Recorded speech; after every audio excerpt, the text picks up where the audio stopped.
नमस्कार दोस्तों, आप सभी का स्वागत है अकाउंट रिस्क चैनल पर।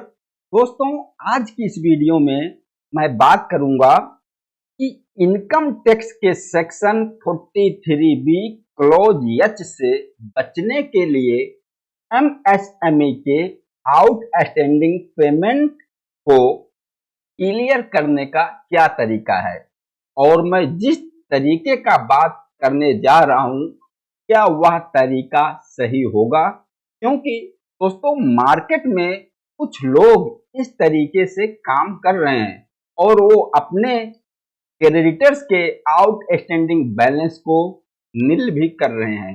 और दोस्तों मैं पूरा डिस्कस करूंगा इस तरीके से अकाउंटिंग, इस तरीके से वर्किंग क्या सही है या इससे आपको कुछ दिक्कत भी हो सकती है, वह तरीका क्या है और किस तरीके से काम कर रहे हैं लोग, पहले उस पर डिस्कस कर लेते हैं।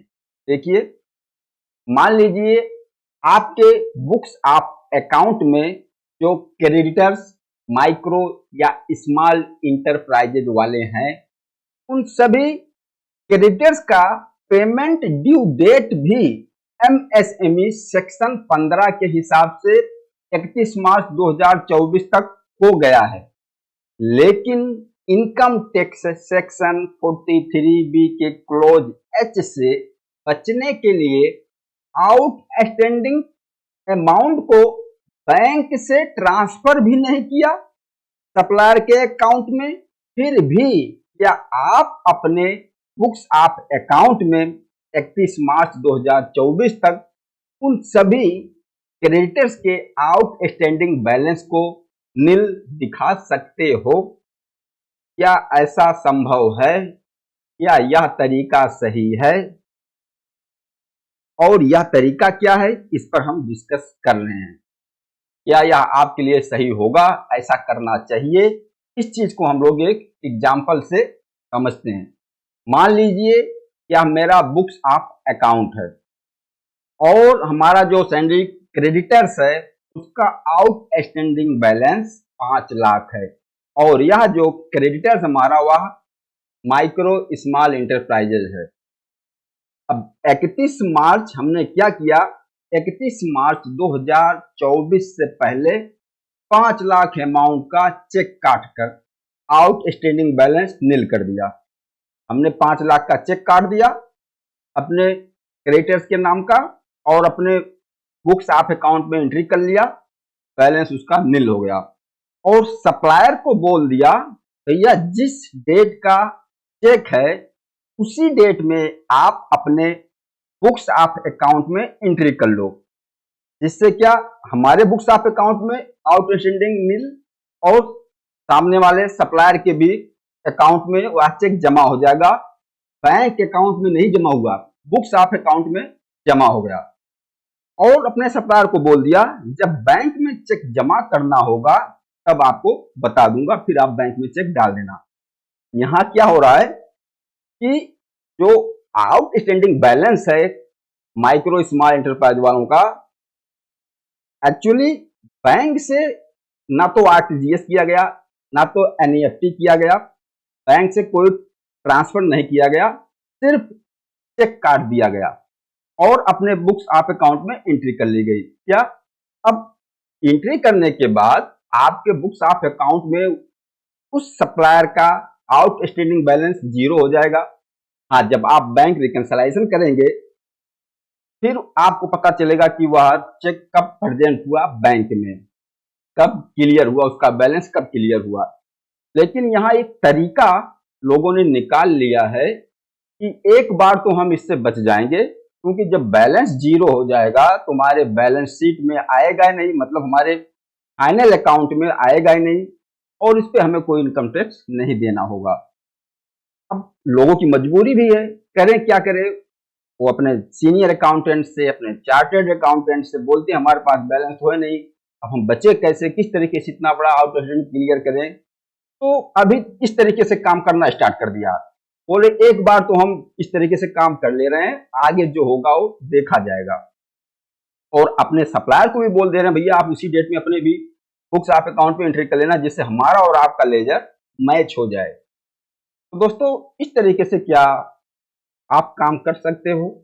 इस तरीके से सारी आउटस्टैंडिंग बैलेंस को जीरो कर सकते हो सिर्फ चेक काट कर 31 मार्च के पहले। तो दोस्तों देखिए, अकाउंट्स में भी सब अपने हिसाब से अपने तरीके से काउंटिंग करते हैं, जिसको जिस तरीके से सुविधा होती है उसी हिसाब से वो काम कर लेते हैं।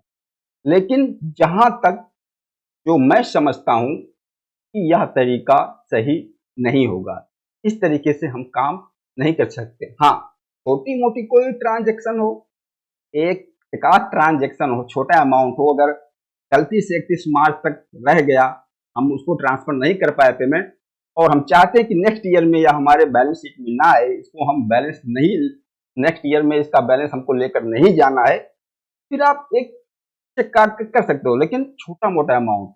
लेकिन यहाँ पर छोटा मोटा अमाउंट की बात नहीं हो रही, यहाँ पर तो बहुत बड़ी बात हो रही है।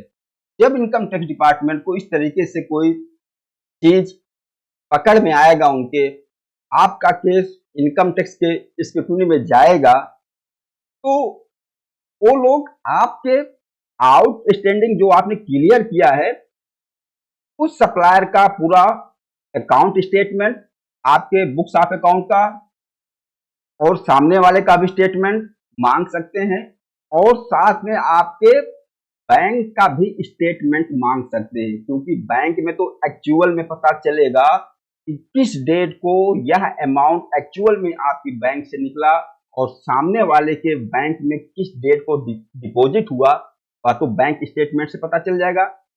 लेकिन आपका जो बुक्स ऑफ अकाउंट है उसमें तो नील है, और सिर्फ आपने चेक काट कर दे दिया है, तो डिपार्टमेंट भी इस बात को समझ जाएगा कि यह जो खेल किया आपने, यह सिर्फ और सिर्फ सेक्शन 43B क्लोज H से बचने के लिए किया है, क्योंकि पीछे भी आपने अपने सप्लायर को पेमेंट किया है, आपने RTGS किया है, NEFT किया है, इस तरीके से तो आपने कभी चेक काटा नहीं। और 31 मार्च से पहले आप इतने इतने मोटे अमाउंट का सभी को चेक काट कर अकाउंट जीरो, तो डिपार्टमेंट भी इस चीज को समझ जाएगा और इस पर वह तुरंत एक्शन लेगा। क्यों एक्शन लेने का रीजन है, क्योंकि भाई इसकी वजह से जो उनका इनकम टैक्स का कलेक्शन है वह बढ़ता, लेकिन आपने जो है खेल कर दिया, उनको इनकम टैक्स का कलेक्शन होगा नहीं। मान लीजिए मैंने 5 लाख का इस तरीके से एंट्री घुमा दी, अगर यह हमारे बैलेंस शीट में आता और हमने 31 मार्च तक इस 5 लाख का पेमेंट एक्चुअल में नहीं कर पाते, तो 5 लाख तो उनको इनकम टैक्स मिल जाता। तो इसको उसी तरीके से देखेंगे कि उनका जो इनकम टैक्स का कलेक्शन है, आपने इनकम टैक्स की चोरी कर लिया, आपने गलत तरीके से ट्रांजैक्शन को नील कर दिया, जो कि इनकम टैक्स इसको एक्सेप्ट नहीं करेगा। जहां तक मैं समझता हूं बिल्कुल नहीं एक्सेप्ट करेगा। अगर इस चीज आपने इस तरीके से वर्किंग करके आउटस्टैंडिंग को क्लियर किया है, अगर इनकम टैक्स डिपार्टमेंट की नजर में आता है इस तरीके का ट्रांजैक्शन, फिर वह डिपार्टमेंट जो इनकम टैक्स है इस चीज को बिल्कुल एक्सेप्ट नहीं करेगा। इसमें आपको दिक्कत हो सकती है। मेरे हिसाब से यह तरीका बिल्कुल सही नहीं होगा, यह तरीका गलत होगा। हाँ, एक बार के लिए स्टार्टिंग में आप करके बच जाओगे, लेकिन आगे चलकर आपके साथ क्या क्या हो सकता है वह तो आगे ही पता चलेगा, क्योंकि इनकम टैक्स डिपार्टमेंट बिल्कुल इस चीज को क्लियर 100% समझ जाएगा कि आपने यह खेल खेला क्यों, ऐसा ट्रांजेक्शन आपने किया क्यों। सीधा सीधा सा मतलब आपने इनकम टैक्स बचाने के चक्कर में सेक्शन 43B के क्लोज H से बचने के लिए ये सारा काम किया है। तो दोस्तों, कुछ लोग इस तरीके से ट्रांजेक्शन कर रहे हैं, बाकी सबकी अपनी अपनी मर्जी, जिसको जैसा अच्छा लगे, जिसको जैसा सुविधा हो, अपने हिसाब से कीजिए। लेकिन अगर देखा जाए तो यह तरीका मैं समझता हूं सही नहीं होगा। बाकी आप लोग बताना, क्या यह इस तरीके से जो लोग काम कर रहे हैं सही कर रहे हैं, क्या सबको करना चाहिए, क्या कोई दिक्कत आगे चलकर इस तरीके की ट्रांजैक्शन में कोई दिक्कत नहीं आएगी। जो मेरा मानना है, जहां तक मैं समझता हूं कि अगर इस तरीके की ट्रांजैक्शन आगे चलकर इनकम टैक्स आपका पकड़ता है तो दिक्कत तो जरूर आएगी। मैं जहां तक समझता हूं कि इस तरीके से वर्किंग नहीं करनी चाहिए। बाकी इसके बारे में आप लोग बताना, आप लोगों की क्या राय है, कमेंट करके बताना। इस वीडियो का मेरा मकसद यही था कि इस रास्ते पर बहुत लोग चल रहे हैं और इस तरीके से अकाउंटिंग कर भी रहे हैं। बाकी दोस्तों आप लोगों की मर्जी, आप लोगों को कैसे करना है, आप लोगों को क्या सही लगता है। आगे चलकर मैं यही चाहता हूं कि आगे चलकर किसी को कोई दिक्कत नहीं होनी चाहिए। हमने बचाने के लिए यहाँ कुछ कर दिया, आगे चलकर इससे ज्यादा बवाल हमारे ऊपर आ जाए। मैं नहीं चाहता कि किसी तरीके से अपने बुक्स ऑफ अकाउंट में आप कोई गड़बड़ी करो जिसकी वजह से कोई भी डिपार्टमेंट आपके ऊपर आकर बैठ जाए और आपको बिना मतलब की परेशानी का सामना करना पड़े। तो दोस्तों इस वीडियो में इतना ही।